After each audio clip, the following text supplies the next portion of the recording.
Good morning વિદ્યાર્થી મિત્રો, welcome to my YouTube channel Navodaya tips 2023. મિત્રો, આ વિડીયોમાં આજે આપણે નવોદય જે જીસીઆરટી દ્વારા પ્રશ્ન બેંક મૂકવામાં આવી છે તેનું પ્રશ્ન બેંક સીનું પાર્ટ 2 જોઈશું મિત્રો. બરાબર, અગાઉ મેં પાર્ટ 1 બનાવી લીધો છે મિત્રો, તો તમે ના જોયો તો જોઈ લો અને આ વિડીયોને વધુમાં વધુ શેર કરો. અત્યાર સુધી જો ચેનલને સબસ્ક્રાઈબ ન કરી હોય તો સબસ્ક્રાઈબ કરી દો મિત્રો. ચાલો મિત્રો, પ્રશ્ન નંબર 63 પાર્ટ 2. બરાબર, નમ્રતા બીમાર પડી છે, તેને ઝાડા ઉલટી થઈ ગયા છે. નીરવ તેને દ્રાવણ બનાવી આપ્યું, તો આ દ્રાવણ બનાવવા તેને શાનો ઉપયોગ કર્યો હશે મિત્રો? તો આમાં આવશે ઓપ્શન એ, ખાંડ, મીઠું અને પાણી, કારણ કે આ એકે ઓપ્શન આવે નહીં. ઝાડામાં હળદર અપાય નહીં. બરાબર, ચાલો નીચે આપેલી જોડી કઈ જોડી સાચી છે? તો સરિતા ગાયકવાડ તે દોડવીરમાં છે, રમતગમત, અને સુનંદા વિલિયમ્સ તો અવકાશ. તો આ બંને જોડી સાચી છે, એટલે ઓપ્શન સી. ચાલો, લેહ લડાખના લોકો ઉનાળામાં ફળો અને શાકભાજી સૂકવીને રાખે છે. તમે આ પાઠમાં ભણી ગયા છો. બરાબર, કારણ કે ત્યાં શિયાળામાં પુષ્કળ ઠંડી પડે છે, પછી તેમને ત્યાં શાકભાજી મળતા નથી. તો ઉનાળામાં ખૂબ વરસાદ પડે ના, શિયાળામાં શાકભાજીના ભાવ ઓછા હોય.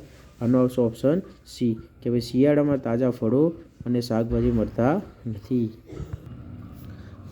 ચાલો મિત્રો, નીચેનામાંથી કયા જૂથના પદાર્થો પાણીમાં ઓગળતા નથી મિત્રો? ખાસ વાંચજો હા. ખાંડ ઓગળી જાય છે, લાકડનો ભૂકો, લોખંડનો ભૂકો, એમાં ખાંડ ઓગળે છે. દૂધ, કાગળ અને ખાંડ, તો ખાંડ ઓગળે છે, અહીંયા પણ ખાંડ ઓગળે, એટલે આમાં આવશે ઓપ્શન ડી, ચોકનો પાવડર, લાકડાનો વેર અને તેલ જે પાણીમાં ઓગળતા નથી. નીચેનું કયું રાજ્ય દરિયા કિનારાનો વિસ્તાર ધરાવે છે મિત્રો? તેલંગાણા, ઝારખંડ, તો આમાં આવશે કર્ણાટક. બરાબર, ચાલો આગળ. મમ્મીના બહેનનો દીકરો તમારો શું થાય? એટલે કે તમારી માસીનો દીકરો એ તમારો ભાઈ અથવા બહેન થાય. બરાબર, ભૂકંપ આવ્યા બાદ આપણે શું ન કરવું જોઈએ? તો એ કાટમાળમાં લોકોને શોધવા મદદ કરવી, હા કરવી જોઈએ. આપણે શું ન કરવું જોઈએ? બરાબર, તો જો ઈજાગ્રસ્તની સારવાર કરવી જોઈએ, હા. બહારથી આવેલા મદદ માટે આવેલા લોકો પાસેથી સામગ્રી મેળવવા દોડાદોડી કરવી છે, નહીં, કારણ કે એમાં એમના કામને ખલેલ પહોંચે છે, એટલે ઓપ્શન સી આપણે ન કરવું જોઈએ. ચાલો, સાપ ખેડૂતનો મિત્ર છે, કારણ કે તમે જાણો છો સાપ ઉંદરને ખાય છે, એટલે સાપ ઉંદરને ખાય છે, ઓપ્શન ડી. બરાબર, ઉંદર પાકને થતા નુકસાનથી કરે છે, એટલે સાપ તેનાથી ખેડૂતને બચાવે છે. જો ક્રિપલ પર્વતારોહણ કરવા માટે જાય છે તો નીચેનામાંથી કયું જૂથની સામગ્રી સાથે લઈ જશે? તો ઓપ્શન એ, દોરડા, કડી, પાણીની બોટલ, ખોરાક અને પડીકા ખાવાના. બરાબર, ચાલો, અશોકભાઈને જાયદ પાકની વાવણી કરવી છે, તો કયા પાક વાવશે મિત્રો?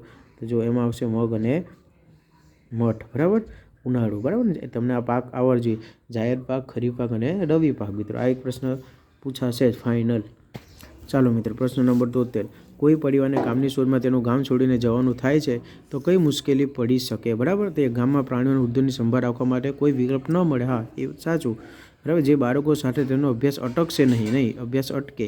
બરાબર, રહેઠાણને શોધવામાં સમય જાય અને જરૂરી વસ્તુ નજીકમાં ઉપલબ્ધ ન પણ હોય. તેમાં આવશે ઓપ્શન 1, 3 અને 4, એટલે સમજાય જીવન ઓપ્શન બી. બરાબર, ચાલો, નીચેનામાંથી પ્રાણીનું કયું જૂથ ઠંડીની ઋતુમાં ગાઢ નિંદ્રામાં? તમે પાઠમાં આવી ગયું છે કે ભાઈ ગરોળી અને અજગર ગાઢ નિંદ્રામાં જતા રહે છે, ઓપ્શન એ. નીચેનામાંથી કઈ બાબત મચ્છરોના ઉપદ્રવ માટે જવાબદાર છે? તો પ્રાણીને ઢાંકીને રાખવું, નહીં, એનાથી મચ્છર ન ફેલાય. પાણીના ખાબોચિયા ભરાવા દેવા, હા આ હોઈ શકે. અને મચ્છરનો ઉપયોગ કરવો, ના. જૂના ટાયરમાં કુંડમ પાણી ભરાવવું, હા. તો આમાં આવશે બી, 2 અને 4. ચાલો, નીચેનામાંથી પીરસેલી ગરમા ગરમ ખીચડીને ફૂંક માર્યા સિવાય તમે શું કરશો ઠંડી કરવા માટે? તેમાં બરફ ઉમેરશો, પાણી ઉમેરશો, થાળીમાં ફેલાવી દેશો? તો હા, તેમાં બી. ચાલો, ખાદ્ય પદાર્થને લાંબા સચવાઈ રહે લાંબો સમય તે માટે કયા પ્રકારના વાસણનો ઉપયોગ કરશો? તો આમાં આવશે બી, કાચનું પાત્ર. અથાણું બનાવવા નીચેમાંથી કઈ સામગ્રી વપરાશે નહીં મિત્રો? ખાસ વાંચજો ધ્યાનથી. ગોળ, કેરી, મરચું કે દૂધ? તો આમાં આવશે દૂધ. કેરી અથાણામાં વપરાય નહીં. ચાલો, છોડના વિકાસ માટે નીચેમાંથી કયું જૂથ જરૂરી છે? વાદળ, હવા અને ગરમી. બરાબર, વાદળની કાંઈ જરૂર નથી. ઠંડી, પાણી અને માટી. પ્રાણીની પણ જરૂર નથી. હવા, પાણી અને જમીન. આકાશ, સિમેન્ટ અને લાકડું. તો આમાં આવશે બી, હવા, પાણી અને જમીન. નીચેમાંથી કયા વાહનોની જોડ પેટ્રોલ ડીઝલ વિના ચાલે છે? તો સાયકલ, પણ આમાં જો બસ ડીઝલથી ચાલે. કાર અને વિમાન, તો આ બંને ડીઝલ અને કેરોસીનથી ચાલે. બરાબર, આગગાડી અને ઘોડાગાડી, તો આવશે ઓપ્શન બી, જેમાં પેટ્રોલ ડીઝલની જરૂર નથી, ત્યાં પ્રાણીઓનું ભરવું પડે છે. બરાબર, હવે આ ફકરાના આધારે જવાબ છે મિત્રો. બરાબર, કે ભાઈ એક ભૂખ્યું શિયાળ ખોરાકની શોધમાં હતું, ઝાડ નીચે પ્રાણી જોયું, ત્યાં ગયું, ખરેખર તે મુસાફર પોતાનો ઢોલ ભૂલી ગયો હતો. બરાબર, આ રીતનો પ્રશ્ન છે. ચાલો, ઢોલને શિયાળ સાથી પ્રાણી સમજી બેઠું, તો કે ભાઈ ઢોલમાંથી અવાજ, જ્યારે નજીક ગયો ત્યારે તેમાંથી અવાજ આવતો. Option B. શિયાળને કઈ વાતની આતુરતા હતી? ઝાડ પર ફળો ખાવાની ઈચ્છા હતી. એને એમ હતું કે આ ઢોલ એક પ્રાણી છે એટલે સ્વાદિષ્ટ માંસ ખાવા મળશે. જો અહીંયા તેને લોહી માંસ કેવા સ્વાદિષ્ટ હશે, એટલે આમાં આવશે ઓપ્શન ડી. શિયાળના દાંત સાથે પડી ગયા તો એને શેરડી ખાવાથી, દાઢી સાથે અથડાવાથી, નગારાને કડવાથી કે પ્રાણીને શિકાર કરવાથી. તો આમાં કારણ કે પ્રાણી નહોતું એ નગારું હતું, બરાબર. એમાં છે જો એમ વિચાર નગારાની અંદર પડ્યું, પ્રાણીને કરડતું એમ કરડવા જતાં દાંત પડી ગયા, એટલે કે નગારાને બચકા ભર્યાથી તેનું દાંત પડી ગયા. શિયાળે કયો ભેદ ખુલ્યો? તો અવાજ કરનાર બધા પ્રાણી ન હોય, કારણ કે નગારું અવાજ કરતું તે પ્રાણી સમજી બેઠું, બરાબર. એટલે પછી એને ભાન થયું કે ભાઈ જે બધા અવાજ કરે છે તે બધા પ્રાણી ન પણ હોય. ચાલો, શિયાળના કયા સાહસને લોકો વખાણશે? તો કે ભાઈ ભેદ શોધવાના, લાવવાના સાહસને વખાણશે. ચાલો હવે અલગ પ્રશ્ન છે. ગોળ બનાવવા માટે વપરાતું સાધન કયું? તો એમાં આવશે ચીચોડો. કયું? ઓપ્શન એ ચીચોડો. ચાલો, સમાન અર્થ ધરાવતા શબ્દોમાંથી અલગ પડતો શબ્દ કયો છે? બરાબર, ઉડથી, વરીથી, જલીથી કે ફરીથી, બરાબર. તો આમાં આવશે ઓપ્શન સી, બરાબર. ચાલો, એ જ રીતે અલગ પડતો જૂથ કયો છે? તો ફળ ઝાડ, ફળ પાંદડા, નિસાર બગીચો મેદાન, પેન રબર અને કાગળ, અને ઘઉં મગ અને ચણા. તો ઓપ્શન સી. ચાલો આગળ જો પ્રશ્ન નંબર 90. નીચેનામાંથી વાનગી ન હોય તે વસ્તુ ઓળખો, બરાબર. તો મોહનથાળ કોપરાપાક દૂધ વાનગી છે, એટલે બટેકા એ શાકભાજી છે. Option D. ગધેડાના બચ્ચાને શું કહેવાય? તો ઓપ્શન બી ખોલકું કહેવાય.